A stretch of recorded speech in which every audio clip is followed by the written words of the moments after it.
John, so let's go ahead. Let's take a look at some of the battles that we, not just me and you, but really everybody should be keeping an eye on going into OTAs, right? Because you look at that situation right now, none of the starters are there. That could change. That could not change. We'll have to wait and see. Bruce Arians has said, hey, Tom, you and the guys can come use this facility. And Tom's like, nah, we're good. We're going to go do our own thing. That's fine, by the way. That is what it is. At least they're getting the workouts in. They're doing what they need to do. But you know what? This has honestly created a very interesting scenario where a lot of these backups, third, fourth, fifth, sixth string guys who might not even make the roster, are getting a lot more chances now to show what they can do.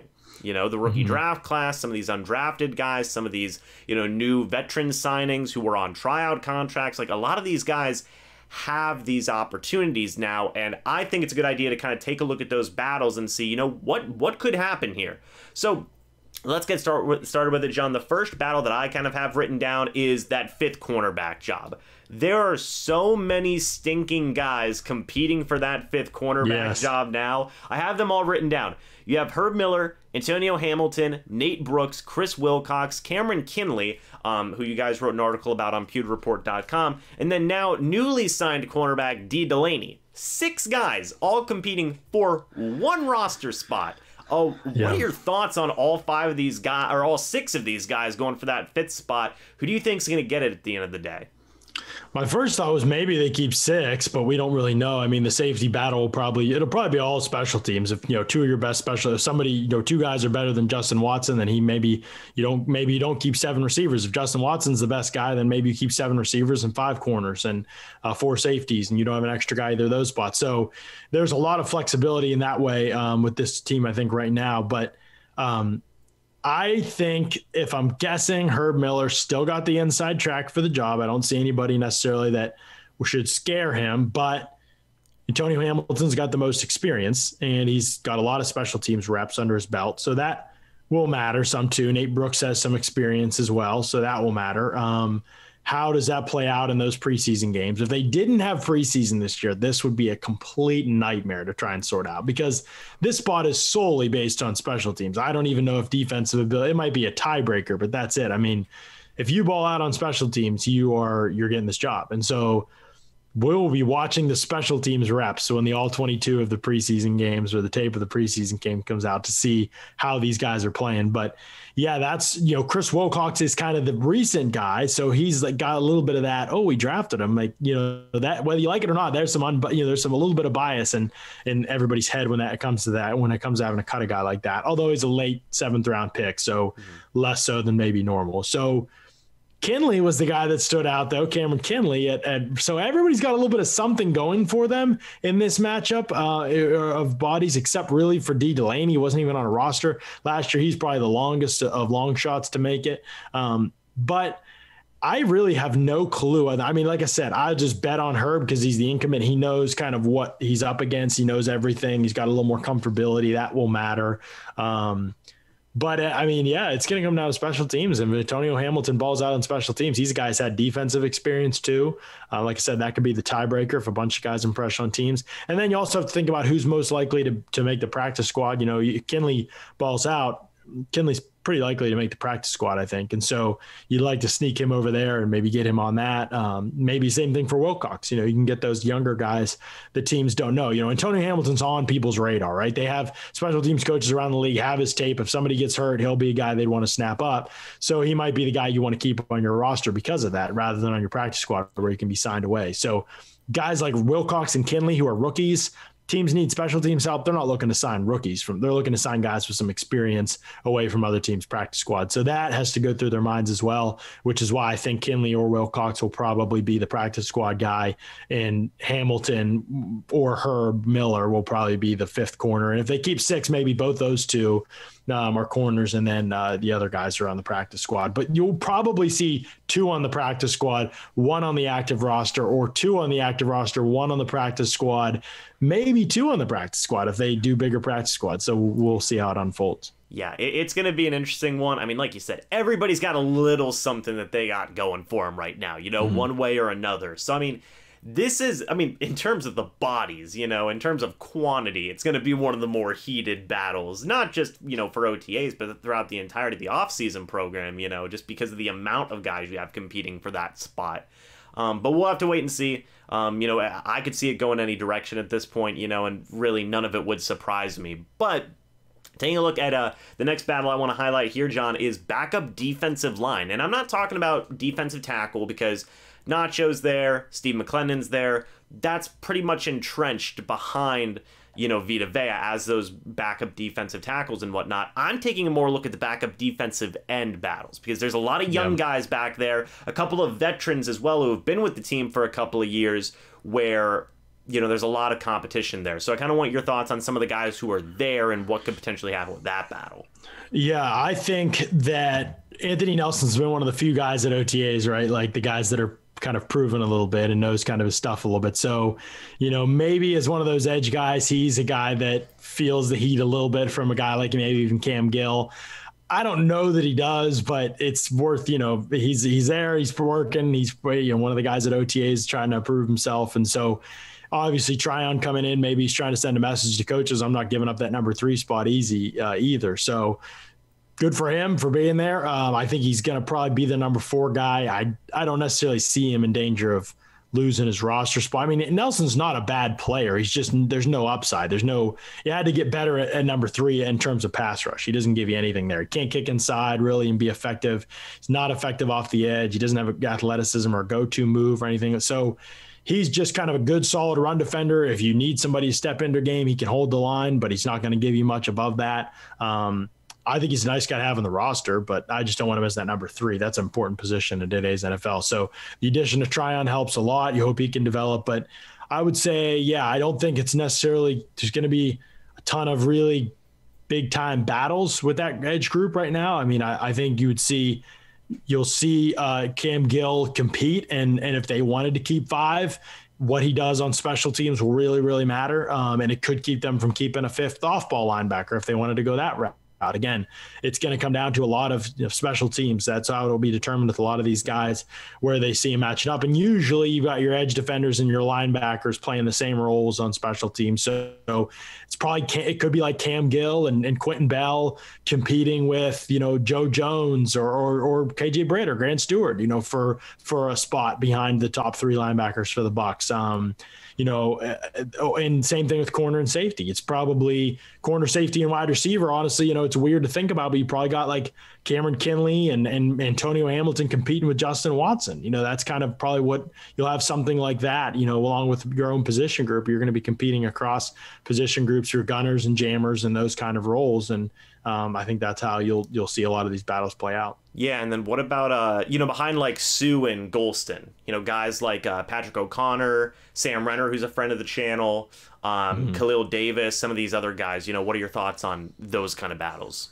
Yeah, so everybody's got to play D tackle nowadays. I mean, you're in nickel, and so you're playing 2 interior defensive linemen almost all the time. So it's all about, in those situations, how you can hold up. Not necessarily anymore what you do on the edge when you're those guys. Even a Will Golston type years ago might have been playing a lot of 5 tech. Now he's just an interior defensive lineman for the most part. You know, he's never playing outside the last guy in the line of scrimmage. And so you've got a big shift there. And so now it becomes a lot more about pass rush, right? These guys are probably only going to see the field and goal line, which isn't valuable enough in and of itself probably to earn them a job.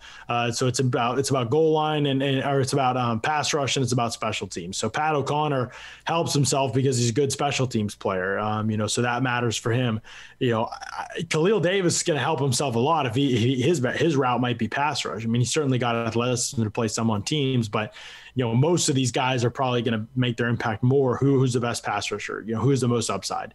That's who we want to develop. And that's where Benning Potoae, you know, just kind of loses people a little bit. There's not much there in terms of upside. You know, even Jeremiah Ledbetter's probably got a little bit more, but that's, you know, Sam Renner, he kind of falls off because of that. I don't know if there's a high ceiling for those guys. Khalil Davis, they really felt like he has that ceiling. And so, you know, where does he exactly play? Is he just a 3 tech? Can he move around the defensive line some?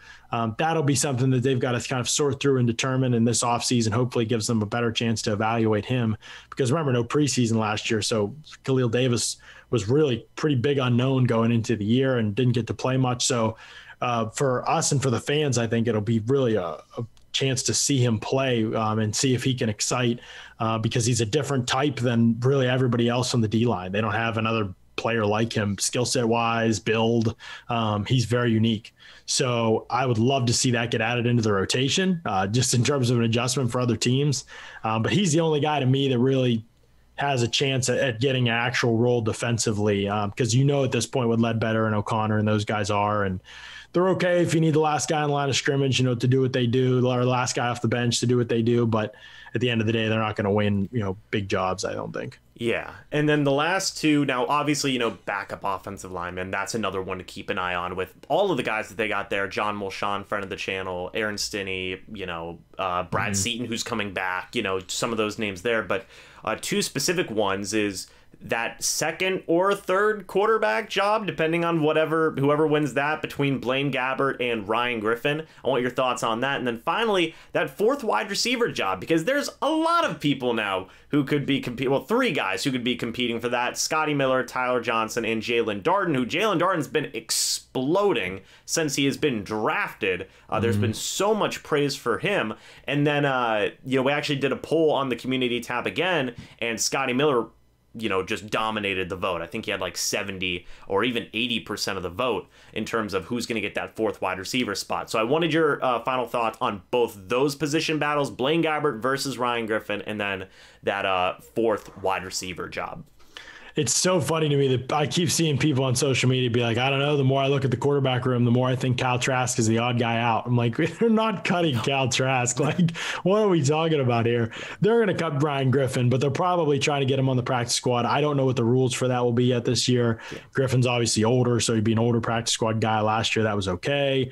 I think they were working on maybe getting some veteran exemptions for rosters for practice squads anyway for the future, before COVID anyway. So yeah, that might be a situation where Griffin, they keep a fourth guy there. I would bet on that. They like Griffin. Wide receiver, Scotty Miller should win that fourth spot. No problem. I would imagine there'll be some kind of role sharing with he and Brown and some kind of a rotation where everybody's not playing all the time, but he's going to be a big part of what they do. Then I think it's more the fifth spot. Does Tyler Johnson hang on to that? Does Jalen Darden get on the field over him? Does it cut into Tyler Johnson's snaps and what he's able to do? Tyler Johnson has the weird out. I mean, I don't think he's on the bubble or anything, but he better have a really good camp. You better show up ready to go, have a good camp, stay healthy, those kind of things, because it's such a good room. Again, I'm not saying he's like in jeopardy of losing his spot, because he was I thought a really nice rookie year for sure, encouraging rookie year. But, he goes from being in this, is he going to be wide receiver 5, 6? Will he play at all this year? He needs to be able to play special teams if you're wide receiver 5 or 6. So how does that factor in, if Justin Watson, they keep 7 receivers and Watson's clearly the better special teamer. Is Watson getting a hat over Tyler Johnson? That seems crazy, but that could be where we're at. That's the reality of the league. And so he goes from that spot to potentially next year, if Godwin's not back and AB aren't back, being like the number 2 receiver in the offense and playing every single snap, because the group's not as deep as the year before. So you've definitely got an interesting range of outcomes with Tyler Johnson. If you own him in Dynasty or anything like that, his stock could be, think about that. In a Bucs offense last year, Brady as in his role, like he could be, his stock could be huge for fantasy. And then this year it's basically non-existent in his second year in the league. So that'll be a battle that definitely has some special teams implications for all three of those guys, Johnson, Watson, and Darden. Because if Darden just comes out in preseason and just bombs as a return guy, he's just terrible. Can't catch the ball and, continually makes mistakes, then it's going to be hard to look at Darden and say, wow, we're definitely going to have him as our week 1 return guy. Then you might have to keep a guy like Jaden Mickens and around. And what do you do with Darden? Does he have an ankle injury and go on? We don't know. We've said that before, but we don't know what's going to happen. But that could be that kind of a situation. So basically what you're saying is, it might not be as much about the 4th wide receiver job, but looking at that 5th and 6th wide receiver job, yes, that's kind of where the battle is, and then anything could happen. My guess is they keep 7 receivers. I know that's probably going to surprise some people, but Justin Watson led the team in special teams tackles last year, and you lost Ryan Smith and you lost Andrew Adams.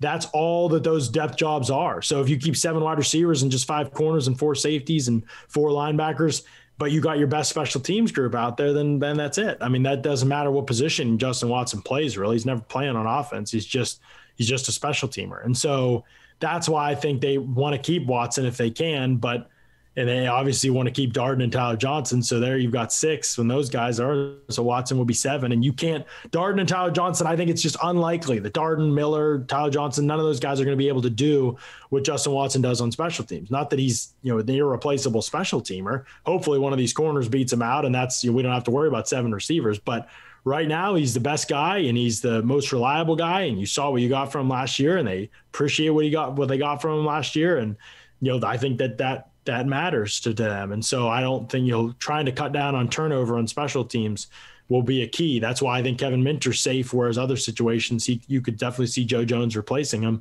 I think he's safe because they want what he brings as the captain and everything. They want that stability after losing, Ryan Smith and Andrew Adams and some of those guys, Anthony O'Clair even. So that's why I think it'll be a big deal how Justin Watson does on teams and how the other guys do. But I would be surprised if those guys made that same kind of impact on teams outside of Darden as a return guy.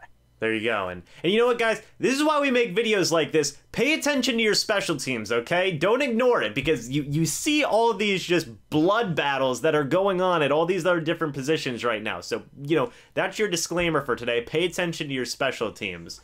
But no, that's going to be the story of the offseason. It's all special teams for the Bucs. Oh, yeah, which, I love that. I think that's wonderful. But it's going to be fun. What do you guys think about all of that? And really just everything we've talked about. This is going to be uploaded like 4 days after the first video. So what do you think about everything we talked about throughout the past few days? Leave me all of your thoughts down in the comments section below. John, thank you so much for being on for all of these videos that we now have recorded and we'll be uploading for the next few days. I greatly appreciate it, man. Absolutely, man. Thanks for having me. We appreciate it. I'm excited to have you on the show on the Pewter Report podcast next week. Absolutely. And guys, for everybody who is watching here, I will have the links to all of John's social medias as well as the Pewter Report YouTube channel down in the pinned comment in the comments section below. Go subscribe to them, give them your support, and go follow John. That would all be greatly appreciated. But thank you guys so much for watching this video and all the videos that we have posted here throughout these past few days. And we will see you all in the next video or the next live stream. But until then, and as always, guys, goodbye for now, and go Bucs.